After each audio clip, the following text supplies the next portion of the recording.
What's happening, y'all? It's Reg, the big homie and your friend. At it one more again, trying to find a new way to win. What y'all doing today, Me? I'm aces. Just trying to stay in God's graces. Maybe put some smiles on y'all faces. But y'all don't hear me, though. No, you don't. Maybe some of y'all do. Real ones. How y'all been? I know I'm getting better, man. It's been a rough time losing D Loco, one of the greatest of all time with the pen. But we gonna move on, man. We gotta keep on moving and growing and going forward. Cause ain't none of us gonna be here forever. So, today, we're going to talk about Delonte West. We're going to see his story. His life was basically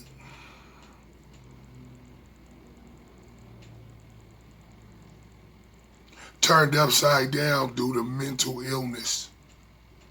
His mental illness allowed him to make bad decisions, caused him to possibly make really bad decisions. He was an awesome basketball player. But the mind is a powerful thing. So we're going to check out the Delonte West story.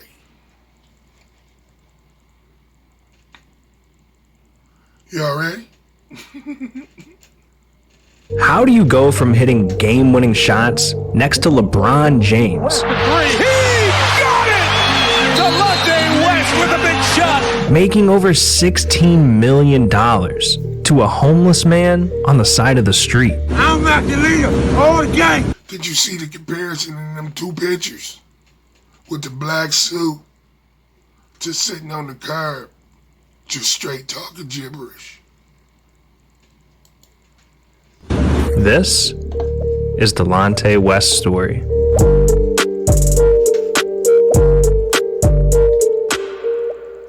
Delonte had one of the toughest childhoods in the NBA. He grew up in poverty, parents divorced, and kids would constantly bully him for having red hair, making him feel like an outcast. And for years, he struggled to fit in. The only thing Delonte had was basketball. That's what gave him his ego, his identity. And as a kid, it was the only thing that made him happy. But when Delonte turned 12, he suffered his first devastating injury, and it left him sidelined for months. This was the first time he wasn't able to drown out his thoughts with basketball, and he spiraled into a deep depression. His mom saw he was struggling and decided it'd be best for him to live with his dad for a bit, but this only made things worse. His dad couldn't care less about what he was going through, and his new school was full of kids that were bad influences, opening the door for him to start experimenting with prescription drugs and alcohol. It wouldn't be until his leg injury healed that Delonte could feel somewhat normal again, back to distracting his mind with basketball. And by the time he got to high school, he ended up turning into a star athlete, averaging over 20 points a game. It was obvious this kid had all the talent to make it to the NBA. Then in college, he took things to another level. During his junior year, I remember these two cats they finna talk about. They had a dope run, man, and they some little dudes, man, for real. Delonte and Jameer Nelson, a future NBA player as well, were known as the best backcourt in basketball, and they torched through the regular season. Delonte was averaging 19 points a game, and the two stars led the St. Joseph Hawks to a 30-2 record. This officially put Delonte West's name on the map. With the 24th pick in the 2004 draft, it became official. The Boston Celtics selected Delonte West, and he accomplished his childhood dream. But as quick as things went up for Delonte, they began crumbling down. Injuries derailed his first few years in the NBA, and it wouldn't be until a trade in 2008 that the world would really get to know him, for good and bad. Delonte was traded to the Cleveland Cavaliers, giving him the opportunity of a lifetime, playing with LeBron James as the Cavs' starting point guard. This was the moment he was waiting for, but his years with the Cavs would also be filled with controversy. It started with him lashing out at teammates during the preseason, which made the Cavs force Delonte to take a break and talk with a doctor. And he ended up being diagnosed with bipolar disorder. There you have it. But my only problem is they diagnose it. But do they go and try to figure out what's the root? If not, the kid's just spinning his wheels. I'm no doctor, but that's just critical thinking. Then Delonte would have extreme emotional highs and lows. So he started taking medication, talking to professionals, and learning to live with this. But that was just the beginning of his troubles. Behind the scenes, Delonte had a secret life that no one knew about. In September 2009, he was arrested while riding through DC on his motorcycle. He was pulled over and had 3 different guns on him. I remember this. He told him he was moving or something. But they tried to make, I remember also, they tried to make it like he had a gang of guns. Like assault rifles and shit. He only had 3 guns? Aw, man. ESPN, y'all need to be slapped. That no one knew about. In September 2009, he was arrested while riding through DC on his motorcycle. He was pulled over and had 3 different guns on him. And with that, Delonte's name was in headlines everywhere, and people started questioning what was going on in his life. He ended up getting a slap on the wrist, sentenced to 8 months of house arrest, 2 months of probation, and 40 hours of community service. Then the following season, Delonte was involved in a controversy that not only left a stain on his legacy, but also LeBron's. The Cavs went into the 2009-2010 playoffs with the best record in the NBA. And LeBron was on a mission to get his first ring. But after going up 2-1 in the semifinals against the Celtics, the Cavs lost 3 straight games and were knocked out. LeBron went from an MVP player to disengaged. Why? And sports shows immediately jumped on the story of LeBron's meltdown, trying to figure out what happened. And they uncovered something no one saw coming. Delonte West was sleeping with LeBron's mom, allegedly. God damn it.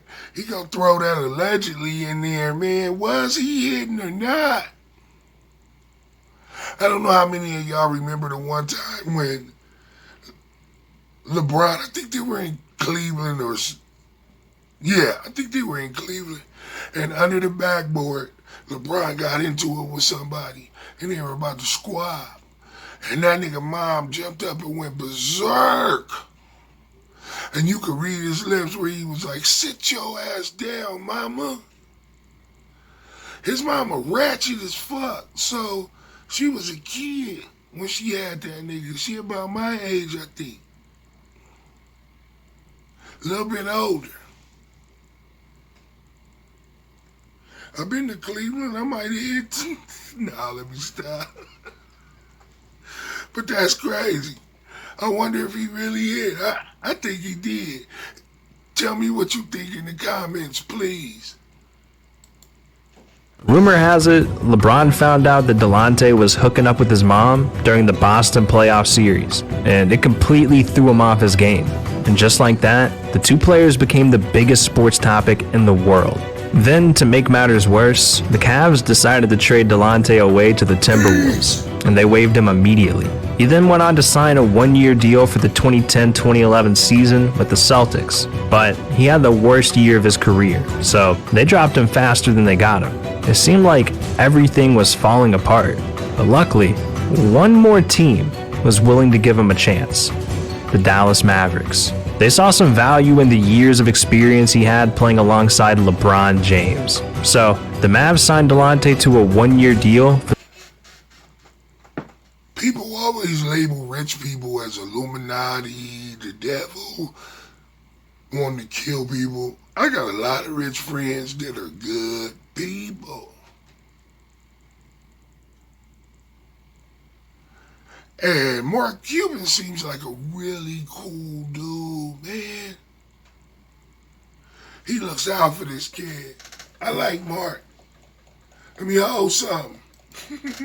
The 2011-2012 season. But this season was one of the most controversial in NBA history, and it put Delonte in a position he hadn't been in since his middle school days. The NBA officially went into a lockout during the 2011 offseason due to players and Look at Derek Fisher, fuck your bitch. Man, that nigga Matt Barnes was trying to kill that nigga. He took Derek Fisher, woman, and his kids. So when they on that all the smoke shit, don't think Matt Barnes, that nigga's a sucker. His wife was on Basketball Wives and all that shit. I think her sister fucks Big Shaq Diesel. But yeah, Derek Fisher, I think he's still with that nigga, bitch. owners not being able to reach an agreement with the players' union. This meant no teams could sign or trade players. He got 5 rings, though. Players weren't allowed to use team facilities, and no one was being paid. For the first time in Delonte's career, he wasn't getting a consistent paycheck, and it turned out he hadn't been handling his money well at all. Delonte and his family had $1 million 8-bedroom mansion in DC, and he could barely afford that when he was getting paid. During the lockout, a water heater broke, and the family had to heat water up on a stovetop just to take a bath. The situation got so bad that Delonte, while being an NBA player, had to go get a job at Home Depot. Yeah, this guy literally worked at Home Depot during the lockout. That's insane. That's insane. But at least he had the nuts to go do it.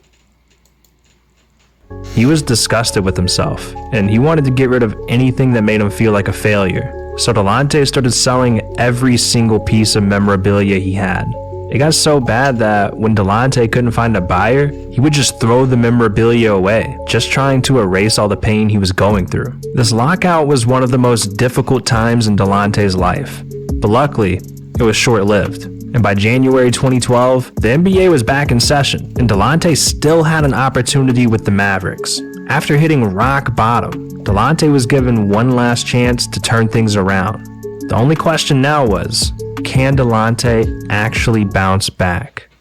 Even with everything going on personally, Delonte proved he could still be a solid role player in the NBA, bringing his numbers back up to nearly 10 points a game throughout the 2011-2012 season. But Delonte was still struggling personally. His criminal record kept him from getting a place in Dallas, so he was forced to sleep in his car and even the Dallas locker room. Luckily, he was working for a guy who seems to genuinely care about his people, Mark Cuban. And as soon as Mark heard about Delonte's situation, he went and got him a place approved. Telling you, Cuban's a cool dude. I know what people gonna say, it's for the money. Man, he ain't making no money off Delonte West. Come on.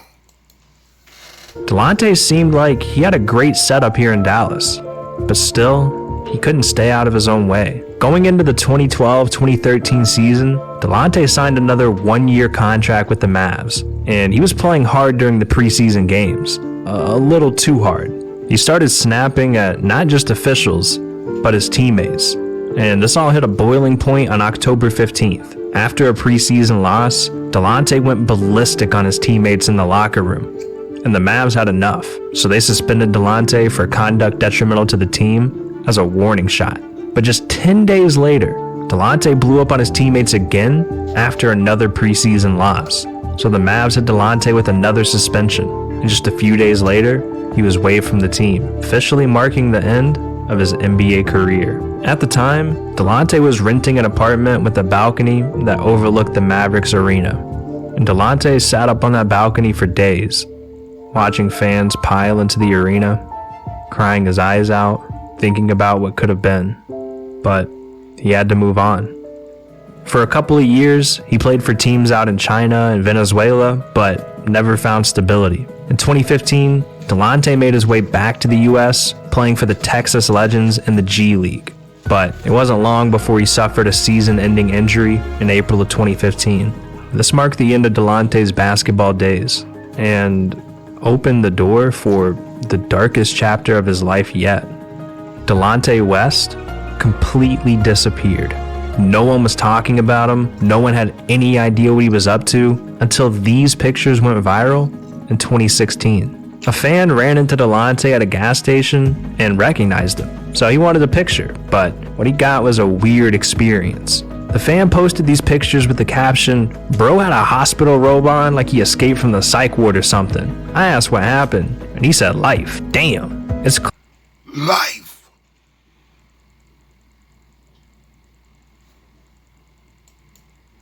clear just looking at these pictures that he wasn't on planet Earth.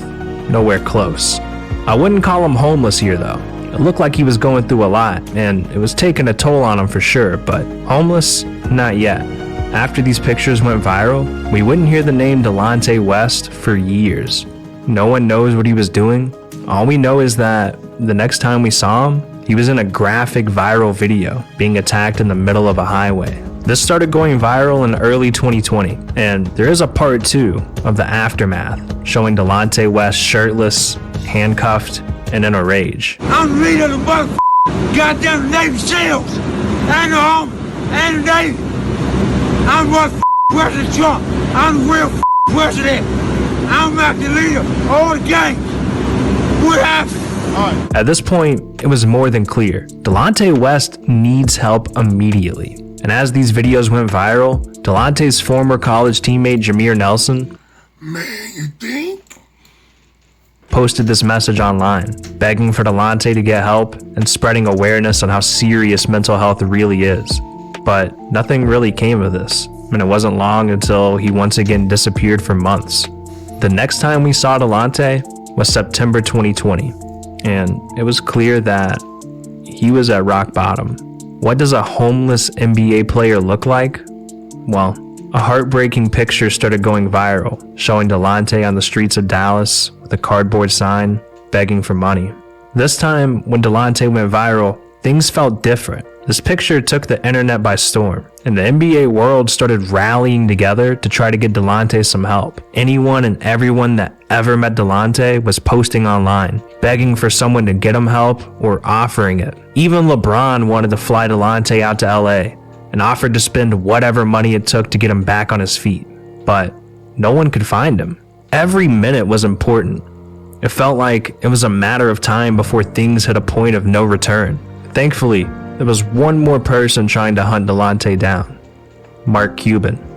Mark saw these pictures and videos go viral throughout 2020 as well. And as soon as he saw Delonte was in Dallas, he started making every call he could to try and find him. A few days went by, and Mark was able to get a hold of Delonte. They agreed to meet at a gas station in Dallas where Mark picked him up. Not long after, Mark confirmed with reporters that he did pick him up, saying, "I could just confirm that I found him and helped him. The rest is up to Delonte and his family to tell." And we didn't hear anything about Delonte for another month or so. Then, out of nowhere, Mark shared a couple of pictures and an update, saying, "Ladies and gentlemen, I present to you Delonte West. A long way to go, but he's taken the first steps and shared these with all of us as a thank you for the love and support." For the first time in years, Delonte looks alive and happy. And now it's being reported that Delonte has a job working for the same rehab center that he attended. From NBA player to homeless, this might be Delonte's last opportunity to save himself. Mental illness is hell. It's an internal battle that you have to live with forever. So if there's anything you take away from Delonte's story or this video, it's that it's okay to ask for help. In fact, Delonte getting in that car with Mark Cuban and accepting the help he needs, that's the strongest thing he's ever done.